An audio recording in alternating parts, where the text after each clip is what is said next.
بسم الله الرحمن الرحيم. الحمد لله والصلاة والسلام على رسول الله صلى الله عليه وسلم وعلى آله وصحبه أجمعين. اما بعد، در درس چهارم قسمت سومش با اسم الرحمن الله سبحانه و تعالی چه قسم زندگی بکنیم. دوستای عزیز، شاگردای محترم، وقتی ما و شما خواندیم که الله سبحانه و تعالی الرحمن است و یکی از اسماء الحسنای الله سبحانه و تعالی الرحمن هست و این دلالت به چی میکرد؟ دلالت به این میکرد که الله سبحانه و تعالی ذات مهربان است. اینال ای در حقیقت برای ما و شما یک بشارت است که ما و شما خالقی داریم که او خالق ما بسیار مهربان است. یعنی یکی از صفاتش، یکی از اسماء و صفاتش الرحمن است و این رحمتش هم بسیار وسیع هست و عام هست و شامل حال تمام مخلوقاتش میشه. ببینیم که این ذات رحمان برای تمام مخلوقات خود، یعنی در دنیا تمامی نعمت ها را میده. حالا که فهمیدیم که الله سبحانه و تعالی او تو ذات هست که کل از این نعمت ها را بر ما داده. اگر چشم داریم این نعمت هست الله هست که بر ما داده. اگر عقل داریم این نعمت بزرگ الله سبحانه و تعالی هست که بر ما داده. اگر دست داریم، اگر پا داریم، اگر اکسیژن است، اگر آفتاب است، اگر مهتاب است، اگر کوه ها هست، اگر سیارات هست، اگر بحرها هست، اگر دریاها هست، تمام این نعمت های الله سبحانه و تعالی هست که عام است و وسیع هست و الله متعال برای ما و شما داده. الله سبحانه و تعالی برای ما و شما رزق و روزی داده هست. الله سبحانه و تعالی برای ما و شما علم و دانش داده هست. پس وقتی که فهمیدیم که الله سبحانه و تعالی قدر ذات مهربان هست که رحمت از وسیع است و عام است و برای تمام مخلوقاتش است، باید از این نعمتهای الله با او ذات رابطه خود مستحکم بسازیم و همیشه زبان حمد و ثنا و صفت بر از او باز بکنیم و همیشه بر رحمت از او امیدوار باشیم و بفهمیم که الله سبحانه و تعالی این نعمتهای خود که خلق کرده، از این نعمتها استفاده بکنیم و شکر از این نعمتها را باید بکنیم. و اگر شکر نعمت افزون کند، وقتی که ما و شما نعمتها را استفاده میکنیم و از این شکر میکنیم، الله این نعمتها را بر ما زیاد میکنه. و ما و شما این را هم فهمیدیم که این نعمتهای الله در دنیا برای تمام مخلوقاتش است. اگر چون الله رحمان است، اگر دیدیم یک کافر نعمتهای بسیار زیاد داره، موتر داره، خانه داره، مال داره، امکانات داره، پس میفهمیم که این رحمت الله هست که عام هست و نعمت خود برای هر کس، حتی برای دشمنای خود هم میده. میشه که دشمن روز توبه بکنه و اگر توبه نکرد، الله نعمتهای خود برش رسان، الله برش حقش داد، الله سبحانه و تعالی نعمتها را برش فرستاد، ولی این ناسپاسی میکنه. ولی ما مسلمان ها باید چی کنیم؟ به این نعمتها شکرگزار باشیم و خوشحال باشیم که الله متعال که ذات رحمان است این نعمتها را بر ما داده، در حالی که ما نخواستیم نعمت دست بر ما داده. وقتی که میبینیم سبحان الله، یعنی اگر انسان در وجود خود فکر میکنه، میبینه که چی نعمتهای نیست. اگر من گوش نمیداشتم، چقدر در زندگی با مشکلات بودم. شما یک کسی که نمیشنه و ببینین وضعیت زندگیش چقدر سخت است، او یک درس است برای ما و شما. اگر یک کسی رو ببینید که چشم نداره، بر از او انشاءالله تعالی الله در آخرت این نعمت چشم میته، در صورت که با ایمان باشه. لکن برای ما و شما یک امتحان است. و ببینیم اگر تصور بکنیم چشم نمی داشتیم، چقدر سختی ها در زندگی ما می بود. قلب مثلا ما و شما ببینیم وقتی که الله سبحانه و تعالی این قلب بر ما داده و این قلب رایگان داده که اگر یک کسی رو ببینین که قلب از او از بین رفته، ببینین که پرسانش بکنین که به هزاران هزار دلار این مصرف کرده و هنوز هم تکلیف قلبی از این ادامه داره. او رو وقتی که میبینین توجه میکنین سبحان الله، الله چی نعمت خود برای ما داده. شما احیانا تصور بکنین یک انسان بسیار مالدار است، بسیار پولدار است، تکلیف قلبی داره، بسیار مشکلات داره، ولی ما تو با هر حالتی که قرار داریم الله سبحانه و تعالی برای ما و شما قلب سالم نصیب کرده. این نعمت الله هست. تصور بکنین اگر عقل نمی داشتیم در چی حالتی بودیم، یعنی مثل دیوانه می بودیم دیگه و در سرای سرک می گشتیم و نه آبرود می داشتیم، نه عزت می داشتیم. حتی شاید اطفال ما را سنگباران میکردن و میزدن و دیوانه گفته لباس درستان پوشیدن نمیتونستیم و ازدواج هم کردن نمیتونستیم و اولادم نمی داشتیم.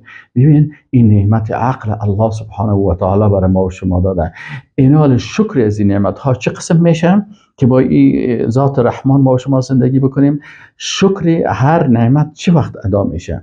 ما اگر میخوایم شکر نعمت دست خدا بکنم، این دست خدا باید مطابق احکام الله چی کنم؟ ایره استعمال بکنم. وقتی که دست من مطابق احکام الله استعمال شد، بفهم که من شکر دست خود انجام دادیم. اگر مخالف حکم الله دستم استعمال شد، در حقیقت ما کفران از این نعمت کردیم و شکر از این نعمت انجام ندادیم.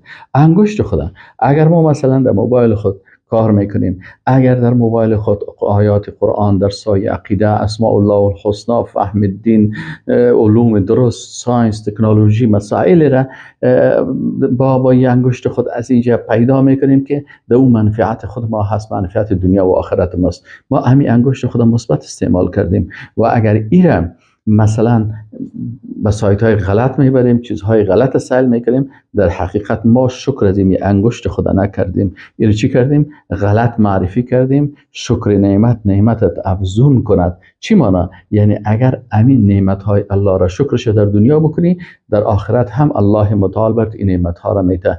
و اگر این نعمت ها را در دنیا بی‌تفاوتی کردی و کفران کردی، کفر نعمت از صفت بیرون کند. از صف بیرون هستی کسایی که شکر از نگاه فکر. مثلا الله برای ما عقل داده، پس ما باید چه قسم فکر داشته باشم؟ فکری داشته باشم که اساس از قرآن عظیم شان و احادیث رسول الله صلی الله علیه و سلم بگیرم. فکر ما فکر اسلامی باشه، فکر ایمانی باشه، فکر جهانی باشه و به این فکر باشم من خلیفه الله در زمین الله هستم.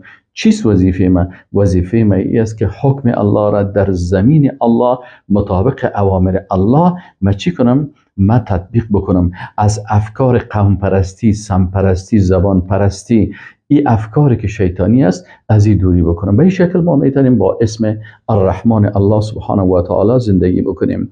وقتی فهمیدیم که مثلا این نعمتهای الله سبحانه و تعالی بعضی اوقات همین نعمت ها قطع میشه به اساس چی؟ به اساس گناه، به اساس بیدینی، به اساس کفر، به اساس شرک، به اساس ارتداد نعمت ها از انسان قطع میشه. پس در این صورت ما باید چی بکنیم؟ از شرک و از کفر و از ارتداد و از نواقص ایمان، از این چیزها تا که میتونیم دوری بکنیم، از اینا دوری بکنیم، از گناه های کبیره و صغیره تا که واسه ما میرسه دوری بکنیم و بسیار محتاط باشیم و قلب ما در بین خوف و رجا باشه تا بتانیم که مثلا به صفت رحمت الله سبحانه و تعالی و ای به این نعمت های الله سبحانه و تعالی زندگی بکنیم و مستحق از این نعمت ها شویم.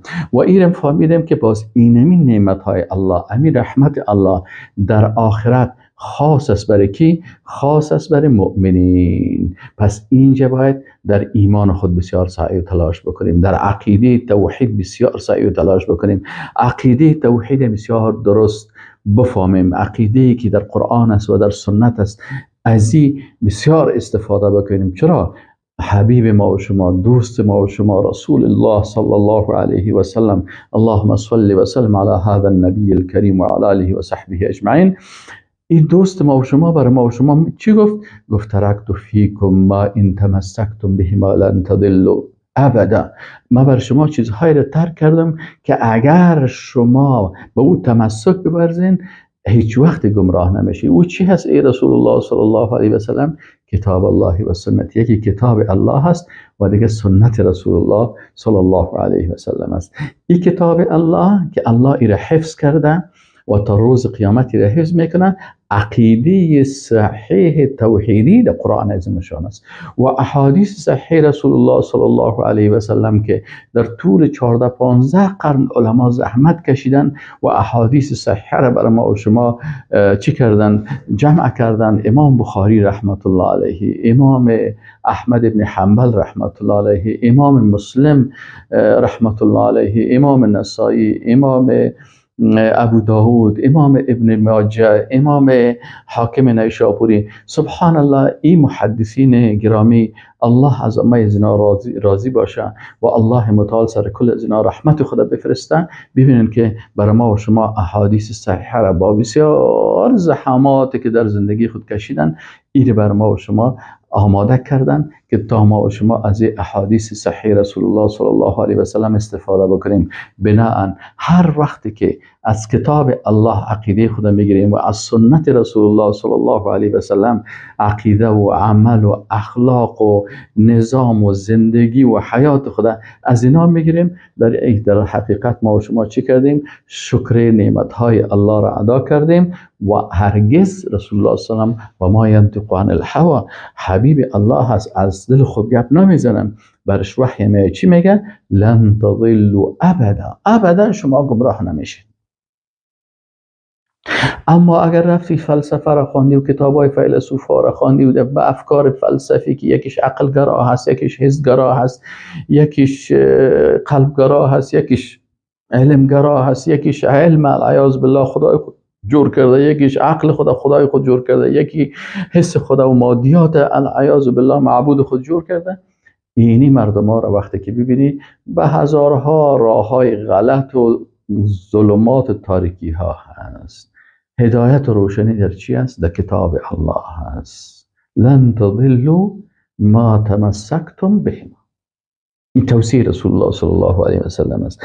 ایناله وقتی با نام الرحمن الله زندگی میکنیم، الله متعال این نعمتهای خدا برای ما و شما در دنیا میده. بعضی اوقات امتحان میکنن، بعضی اوقات نعمت کم میسازه.